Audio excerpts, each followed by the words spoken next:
Девчонки, привет! Я хотела продолжить. Вчера я сняла видео ночью и забыла вам рассказать про инцидент в автобусе. Ничего такого криминального не произошло. Так, небольшая такая неприятность для меня. В общем, так, у нас сегодня что? Суббота. Я встала в 5 утра, несмотря на то, что мне не надо ходить на работу в выходные, я все равно встаю в 5 утра. Обычно в будни я просыпаюсь именно в это время, потому что мне надо тихо, спокойно собраться на работу. Иногда так бывает, что с вечера мне неохота делать какие-то дела, и именно вот ранним утром я эти дела свои совершаю. По дому я имею в виду, там, где-то там посудку помыть, там что-то прибрать, что-то там на места разложить. У меня утром намного больше энергии, чем вечером. Так вот, пятница у меня вообще закупочный день. Я хожу в магазин, покупаю продукты на всю неделю и так далее. Но поскольку Дианочка переехала и видимся мы с ней не так часто, перезваниваемся, конечно, каждый день. Я общаюсь с ребенком по видеозвонку. Но 2 недели я не видела ребенка, и в эту пятницу мы договорились, что обязательно встретимся. Да, но так получилось, что у меня тоже было желание поехать туда, все, но я тут как-то была в таком ленивом состоянии, диета как-то, не знаю, в общем, утром съела что-то не диетическое, и меня потянуло ко сну. И тут ребенок звонит и говорит: мам, ты ко мне едешь или как? Я смотрю на часы, уже 11 утра и 11 утра 15 минут. Думаю, так, все, надо ехать, надо собираться и так далее. А я вообще непонятная, в пижамке там, в летней пижамке. А автобусы в Ашкелон у нас ходят каждые полчаса. Значит, если вы успели, остановка Ашкелоновская от меня, идти пешком минут, не знаю, не засекала. В общем, посмотрела на часы. Быстро, за 5 минут я приняла душ, оделась. Смотрю, 27 минут уже, 12-го. Через 3 минуты приедет автобус. Вы даже не представляете, я пулей выскочила с дому и за 3 минуты надела маску до самых бровей, темные очки от солнца и бегом до Ашкелоновской остановки. Можете вы себе представить, да? Я добежала в этой маске. Ни в коем случае на улице я не сниму маску и не опущу ее там ниже носа и так далее, потому что я видела самолично несколько случаев, как наша доблестная полиция, на иврите Миштара, штрафовала людей за то, что они неправильно носят маску. Наши полицейские ходят вдвоем, 2 брата, акробата. И вот недели 2 назад я поздним вечером вышла в магазин и на всякий случай прихватила, не 2 недели назад, а чуть, может, месяц назад. А тогда сказали, что маски можно не носить. Вот я совершенно случайно, на всякий случай, мой русский, прихватила с собой маску в магазин Маколет, который находится в 3 минутах от моего дома. И представьте себе, там опять выстроилась очередь возле этого магазина, и все стояли на расстоянии по 2-3 метра друг от друга. Хозяин магазина приказал всем одеть маски и только с маской заходить в магазин. Думаю, все, опять началось. Значит, где-то кто-то заразился.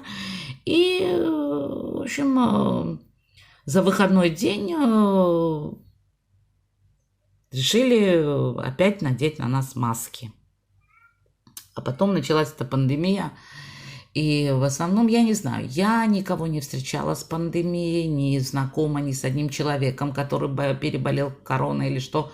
Вот только сейчас у нас на работе один мальчик находится на дистанционном, ну, дома, отсиживает этот карантин, потому что совершенно случайно я узнала об этом. Об этом вообще никто ничего не рассказывает.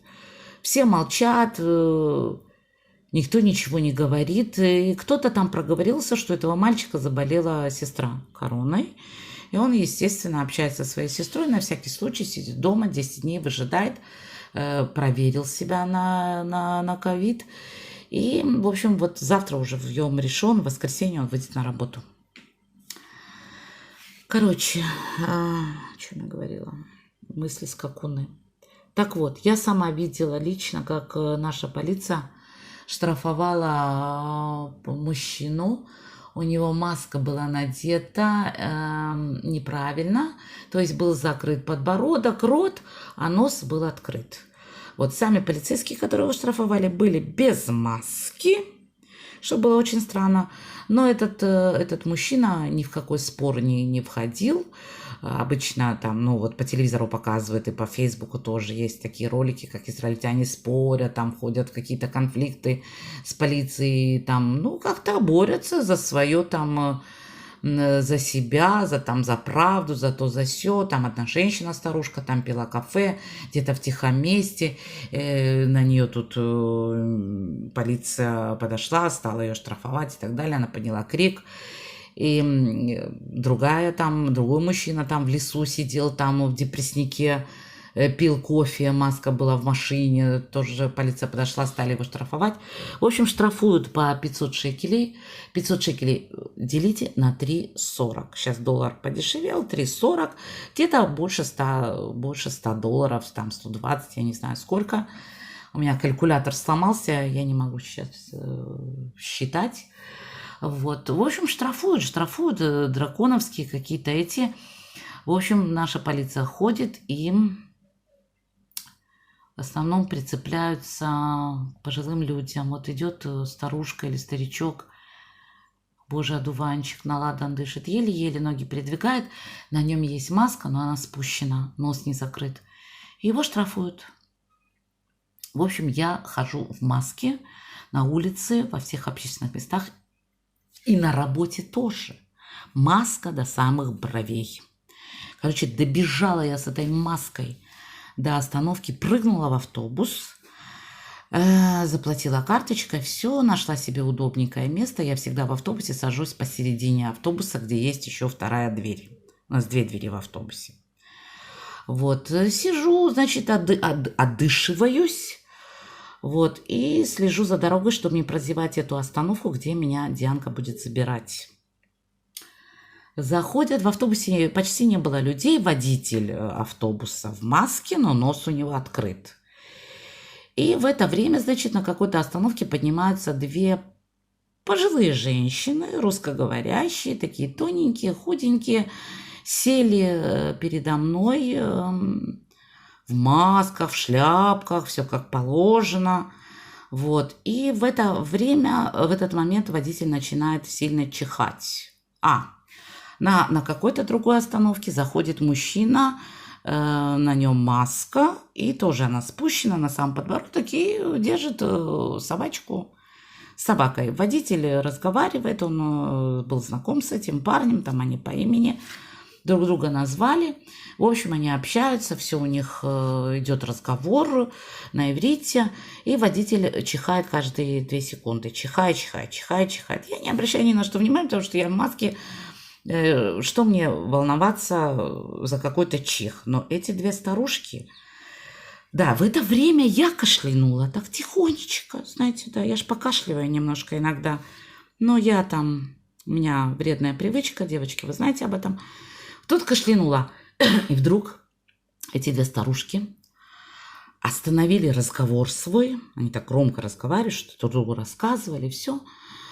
Вот, и они поворачиваются и начинают, значит, одна из старушек так строго, с таким страхом заглядывает в эту щелку между этими 2 креслами автобусными и смотрит на меня так подозрительно. Думаю, ой, мне так неприятно стало. Думаю, что это она так, наверное, испугалась. Я про себя думаю, она боится, что я кашлянула. Вот. А когда, так ввела меня в такое беспокойство, и тут на меня напал, кашель, настоящий кашель. И я кашляю, но делаю это очень тихонечко, потому что напряжение растет. И я еще и мнительная такая, вот. И эти две женщины подскочили со своих мест и быстренько перебрались ближе к водителю, который всю дорогу был без маски и чихал. Мне стало так обидно, так не по себе. Думаю, Господи, что стало с людьми? Они просто шарахаются от тебя. Вот и я слышу, они говорят, у нее корона, ты слышишь, как она кашляет? В общем, девчонки, еле-еле, меня все затрясло, еле-еле дождалась я своей остановки. Я уже была готова на ходу выпрыгнуть из этого автобуса, только вот чтобы успокоить себя и свою нервную систему. В общем, вышла я на своей остановке. Очень было мне неприятно, ужасно.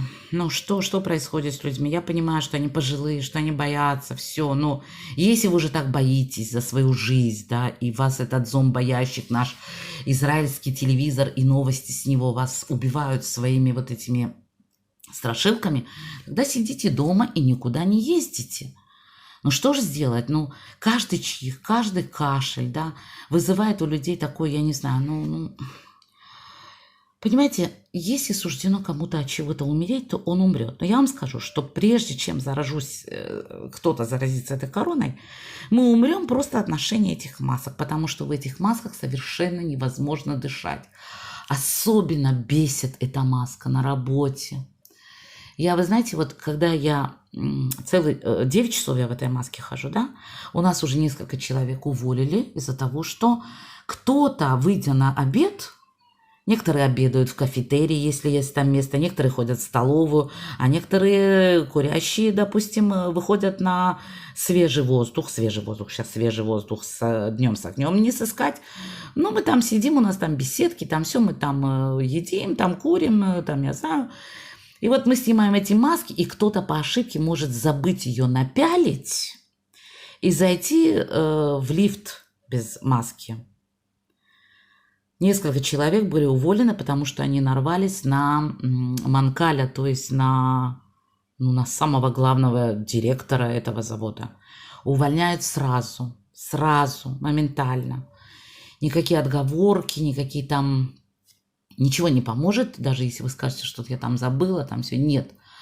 В общем, идет вот это вот, я не знаю, в общем, кошмар.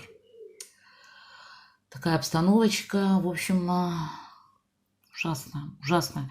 И нас еще порадовали, значит, врачи по телевизору израильские говорят о том, что корона в Израиле надолго, до самого июня 2021 года. Боженьки мои, я не выдержу, девочки, не выдержу. У меня уже сдают нервы. Я, конечно, стараюсь к ней привыкнуть, да, но я, когда ее на себя цепляю, да, то, что дышать нечем, это всем уже понятно. Привыкнуть к этому невозможно. Как человек может не дышать, да? Это невозможно. Это та самая, вот как в этой притче про козу, да? Мы завели себе козу. Оказывается, без масок, когда их не было на наших мордочках, мы были счастливы. Вот я сейчас, когда снимаю маску, да, захожу домой, включаю кондиционер, да, и вот начинаю дышать, я испытываю настоящее человеческое счастье. Я могу дышать. Так вот, до июня месяца 2021 года половина населения умрет только от ношения этих масок. Вот такая зараза. Девчонки, рассказывайте свои истории, как вы вообще относитесь ко всей этой масочно-пандемичной проблеме и как вы с этим боретесь? Помогают ли вам какие-то... депрессняк маленький присутствует, потому что вот это вот сидение дома, дом-работа, никуда не выйти, вот эти шарахания и так далее, да. Я спокойно ездила в автобусе Но вот этот вот случай со старушками, да, мне как-то, я не знаю, что-то поменялось у людей в психике. Я тоже поменялась. Все мы стали нервные, истеричные. Истеричные. Как с этим бороться, я не знаю. В общем, девчонки, вот выставила я тут 2 парфюма для, ну, чтобы вы не видели мой надоевший компьютер. Я вчера тестила Трусарди. Донну классическую. Она мне очень понравилась.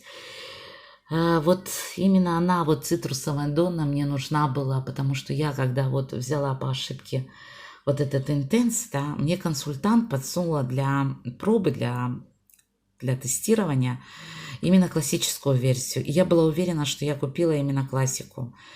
Ну, вот так вот я ошибаюсь иногда, потому что парфюмы надо спокойно выбирать, без всяких нервов и так далее. Но я так немножко девушка нервная, я в этом честно признаюсь. Такая эмоциональная, чересчур. В общем, Трусарди Донна классическая мне понравилась. Надо ее купить. А цена немножко высокая на нее. Я поищу по нормальной цене, может быть, в интернет-сайтах. Не хочется как-то переплачивать. Вот. И везде по 100 миллилитров. Я не люблю 100 миллилитровые флаконы. Мне достаточно вполне 50 миллилитров. Так вот, вот этот Трусарди Интенс, здесь это нота османтуса, она очень сильная, очень сильная. И у нас на работе, я девочкам писала в комментариях, очень многие купили этот аромат. И он целый день мне свербит мозг там, ну, шлейф идет такой. Не нравится мне нота османтуса. Может быть, не нота османтуса, что-то другое меня тут бесит. Но этот аромат у меня вот как-то так... Я его ношу, конечно, но раз купила, ношу. Но это не то, что я хотела. Мне нужна классическая Донна. И недавно я проходила мимо какой-то женщины на работе, моей сотрудницы, от нее так классно пахло. Я говорю: Анжелика, чем это ты так благоухаешь? Она говорит: ой, название не помню, купила в аэропорту что-то от Ланком. Я говорю: слушай, пока не вспомнишь, не отойду от тебя, потому что, ну как же парфюманиаку пройти мимо такой красоты. Она поискала в интернете фотографии, показала мне. Господи, какое было счастье, когда я узнала свой идоль. Вот, слава богу, он у меня есть. Это был идоль. Девочки, ну шлейф, конечно, потрясающий. Такая шикарная роза с грушевыми... Роза, груша и потрясающий красивый мускус. Ну, в общем, счастье, что он у меня есть. Ну вот, на второй же день я тоже им надушилась. Но есть большая разница в том, что вы на себя наносите и как это звучит с кого-то. Вот с флакончика вообще, ну, восхитительный запах. Я думаю, что этот аромат, может быть, через какое-то время станет шедевром. Вы знаете, так бывает. Вот сначала фу-фу-фу, фа-фа-фа, а потом ароматы. Вообще, ну, у Ланком не может быть плохих ароматов. Я люблю этот бренд. Обожаю. Мне, кстати, надо повторить Трезор. Я вот, чтобы не забыть, пока они есть на полочках, мне надо повторить Трезор, Поэм. 3 парфюма мне надо повторить обязательно. Трезор классический, Ланком, Поэм обязательно. И я все-таки намереваюсь купить какой-то ароматик от Гуччи. Вот сначала куплю, потом отдам, потом жалею. Надо мне повторить один флакончик. Но у Гуччи ароматы очень дорогие, на них никогда не бывает скидок. Никогда. Вот у них прям, я не знаю, цена 450, 500 и никогда ниже не бывает. И, девчонки, я еще вот купила себе... Мелочь, конечно, но приятно. Вот такие лаки. Вот такой красный лак, да. Он так красиво сочетается вот с этим лаком. Вот в недавнем видео у меня было вот это вот. Вот этот дуэт. Это очень красиво. И вот этот голубой лак. Так, номера. 342 красный. И блески, такие крупные блески, 832. Очень тяжело снимать эти блески, девочки. Вот сейчас на мне вот просто голубой, без блесок, потому что снимать целая проблема, целая хатабала. И вот такой вот голубой, ну, купоросный. 482. Вот. Посмотрите, как он красиво смотрится. И тоже в сочетании вот с этими блесками просто волшебный маникюр получается. Вчера снимала видео без лака, не было времени даже лак нанести. Хорошо, что я его сняла, и вы не видели осколки моего маникюра. Девчонки, очень устаю, очень.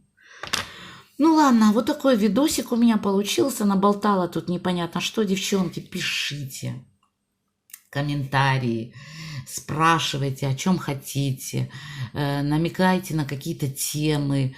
Я их буду обдумывать, эти темы. И, может быть, у меня родится какой-то ролик, какой-то видосик. Я сейчас тут очень запутанная, Дианки дома нет. Мой ребенок смотрит мои видосики постоянно. Она включает, выносит мои ролики на большой телевизор, на большой экран. И вот всю пандемию, весь этот... Ну, когда они на дистанции были, и мы не виделись, она все время смотрела мои ролики. Ребенок очень скучает, постоянно видит меня во сне. И я тоже ужасно по ней скучаю. Ну, мне чуть-чуть потяжелее, конечно, переживать наше расставание. Но мы увидимся, но все это уже не то. Девочки, видео прервалось на самом интересном моменте. Что я хотела сказать? Я, конечно, отпустила свою дочь в реале, да, но я же не могу держать своего ребенка. Ей нужно выйти замуж, и она уже почти замужем. Да, в реале я ее отпустила, но в душе, конечно, нет. Нет. Вот что такое единственный ребенок, девочки. Скажу вам честно, все-таки надо было заводить побольше детей. Но когда единственный ребенок, все это очень тяжело. Очень тяжело. И это большое счастье, когда дети остаются со своими родителями до конца. Но поскольку это не принято здесь, я бы с удовольствием жила бы со своим ребенком, с удовольствием. И с ее мужем тоже. Но то, что хочется мне, совсем не обязательно, чтобы хотелось... вы меня поняли. У нас очень хороший мальчик. Все, он, кстати, тоже смотрит мои видео. Но мне тяжело. Тяжело без своей дочери. Я, когда с ней, я ощущаю полноту своего счастья, своего бытия, что я вот не напрасно родилась, и не напрасно топчу эту землю. Мне хорошо со своей дочечкой, но ей пора от меня. В принципе, она уже отделилась. Все. Конечно, я буду привыкать, но это не так легко. Не так легко. Ну все, девчоночки. Такие дела. Пока у вас есть шансы и у вас есть возможности, рожайте много детей. Один ребенок – это не ребенок.